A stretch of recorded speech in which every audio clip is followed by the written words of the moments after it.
The steady flow of man and beast extends as far as the eye can see, trudging along this old smuggling route between Syria and northern Iraq.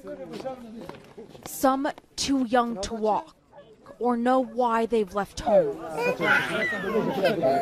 Hunger forced them to leave.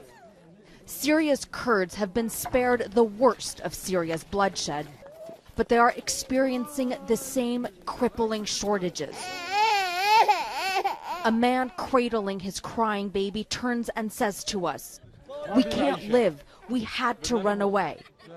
His family made the trip from a Kurdish neighborhood in Aleppo, weaving between front lines. It took them 5 days, most of it on foot. The Kurdish authorities in northern Iraq have made this into a semi-official border crossing, run by their own fighters, the Peshmerga, not Iraqi guards. It's an emergency step, they say, to deal with the numbers fleeing and make it easier for supplies to reach those who have stayed behind. For some, it's a business, packing mules and horses with products bought in Iraqi Kurdistan to sell in Syria, or carrying as much as they can. Along the side of the road, around half an hour, 45-minute walk from where everyone is crossing, is this small market, and it sells just about anything that they can't find inside or that has become too expensive. Here we've got the stacks of frozen chicken, product of USA. And inside, basic things, lentils, rice, macaroni. They're also selling a lot of candles and these lanterns here, too, because of the lack of power in Syria. Saeed and his friends are determined to tough it out at home in Syria. But 2 years of upheaval have brought rampant inflation and unemployment. There is no work, Saeed says. We can't afford to buy things at the market.